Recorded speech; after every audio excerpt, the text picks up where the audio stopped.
Hello everyone, my name is Manish. मैं इस video पर बात करने वाला हूं एमपी बोर्ड त्रैमासिक परीक्षा कक्षा 11वीं सत्र 2022-23 भौतिक शास्त्र सेट ए का सॉल्यूशन इस वीडियो पर बताने वाला हूं। तो स्टूडेंट वीडियो को लाइक शेयर और यूट्यूब चैनल को सब्सक्राइब कर ले। इसका पीडीएफ टेलीग्राम ग्रुप पर मिलेगा, लिंक डिस्क्रिप्शन पर, तो जाकर वहां से इस पीडीएफ को डाउनलोड करें। पेपर सेट वाइज हर डिस्ट्रिक्ट पर अलग अलग क्वेश्चन पूछे गए थे। सभी प्रश्न हल करना अनिवार्य। प्रश्न क्रमांक 1 से 4 तक बहुविकल्पी प्रश्न है। उसके बाद 5 से 12 तक 2 अंक, 13 से 16 है 3 अंक, प्रश्न क्रमांक 17 4 अंक और 18 और 19 है 5 अंकों का।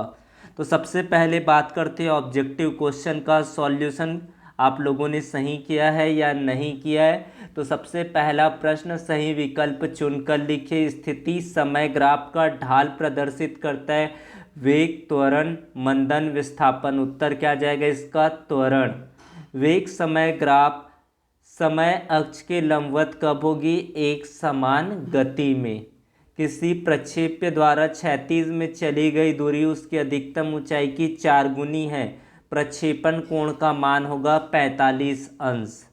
उसके बाद है आपका अगला प्रश्न, घड़ी की सुई का कोणीय वेग होगा तो पाई/30 रेडियन प्रति सेकंड होगा। संवेग में परिवर्तन की दर बराबर होती है बल के। उसके बाद नाव से किसी सवार के किनारे पर कूदते हुए समय क्रिया बल लगता है नाव पर। उसके बाद है आपका किसी वस्तु के जड़त्व का कारण है केवल द्रव्यमान, केवल वेग, द्रव्यमान और वेग दोनों। उसके बाद है रिक्त स्थानों की पूर्ति कीजिए, खाली स्थान भरिए। नियत वेग से गतिशील वस्तु का डैश शून्य होता है, इसको बताना है। उसके बाद ऊर्ध्वाधर ऊपर की ओर फेंकी गई वस्तु द्वारा क्षैतिज में चली गई दूरी डैश होगी, शून्य आ जाएगा। महत्तम ऊंचाई प्राप्त करने के लिए प्रक्षेपण कोण 90 अंश का होना चाहिए। प्रक्षेपण कोण ए और 90 - ए के लिए प्रक्षेप्य का डैश समान रहता है 36 परास। यदि किसी निकाय पर कोई बाह्य बल न लगाया जाए तो उसका डैश नियत होता है, वेग नियत होता है।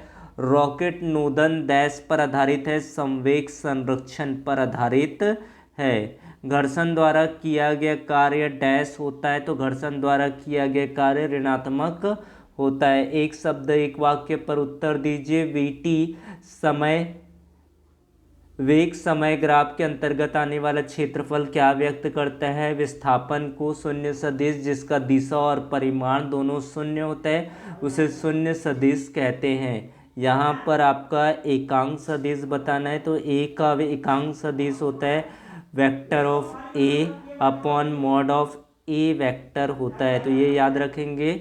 उसके बाद है आपका अगला प्रश्न, पानी पर तैरते हुए एम द्रव्यमान के एक कॉर्क पर नीट बल कितना होता है? शून्य होता है। कि संवेग का ऐसा ही मात्रक किलोग्राम मीटर प्रति सेकंड होता है। यदि 10 सेकंड 10 जूल कार्य करे तो कितना वाट होगा? तो 1 वाट हो जाएगा। उसके बाद है आपका सही जोड़ी का मिलान करना है। प्रकाश वर्ष की विमा m0 LT0 होता है। आवृत्ति की विमा होता है m0 L0 T⁻⁻1। पारसेक होगा 3.08 × 10⁻15। एम्स्ट्रॉन्ग 10⁻−10 मीटर। आपेक्षिक घनत्व विमाहीन होता है।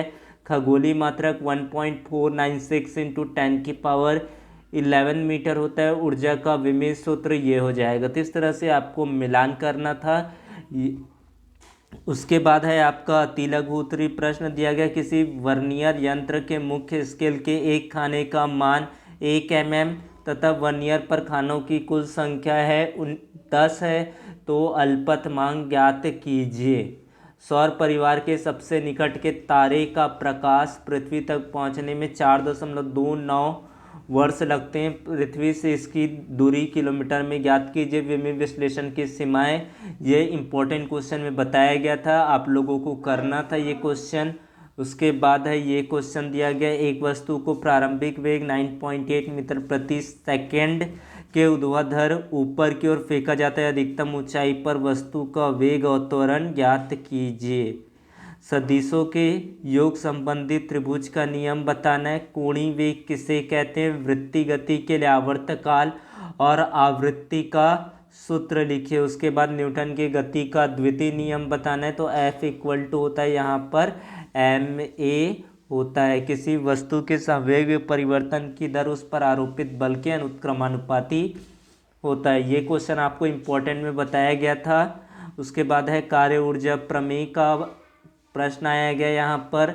सदिशों के अदिश गुणन के दो गुण लिखिए। ये शुद्धता की जांच आपको बताया गया था कि दोनों क्वेश्चन आपके आने की पॉसिबिलिटी है, तो ये क्वेश्चन आप लोगों को करना था। उसके बाद एसआई पद्धति में सभी मूल राशियाँ और इनके मात्रक और इसके संकेत लिखना था।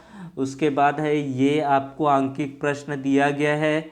उसके बाद है प्रत्यास्थ और अप्रत्यास्थ संघट में 3 अंतर लिखना है। संरक्षी और असंरक्षी बल में अंतर लिखना है। दोनों में से एक प्रश्न करना था। प्रक्षेप्य गति में किस कोण पर क्षैतिज परास ऊंचाई के बराबर होती? गणना कीजिए। वृत्तीय गति किसे कहते हैं? एक समान वृत्तीय गति के लिए अभिकेंद्रित त्वरण ज्ञात कीजिए। वीटी समय ग्राफ गति के समीकरण द्वारा प्राप्त कीजिए। उसके बाद ये आपको बताया गया था कि आपको 5 नंबर के क्वेश्चन में ये क्वेश्चन जरूर आया आपका। प्रक्षेपीय गति किसे कहते हैं? पृथ्वी की सतह से क्षैतिज से किसी कोण पर फेंके गए प्रक्षेप्य के लिए उड्डयन काल, प्राप्त अधिकतम ऊंचाई और क्षैतिज परास के लिए सूत्र स्थापित कीजिए। सिद्ध कीजिए कि एक समान वृत्तीय गति में पिंड का आवर्तकाल उसकी आवृत्ति के व्युत्क्रम के बराबर होता है। तो इस तरह से आपको 19 प्रश्न दिए गए थे। 70 अंकों का पूर्णांक था, 28 अंकों का ऑब्जेक्टिव प्रश्न दिया गया था। तो thank you for watching, subscribe the channel. Thank you so much.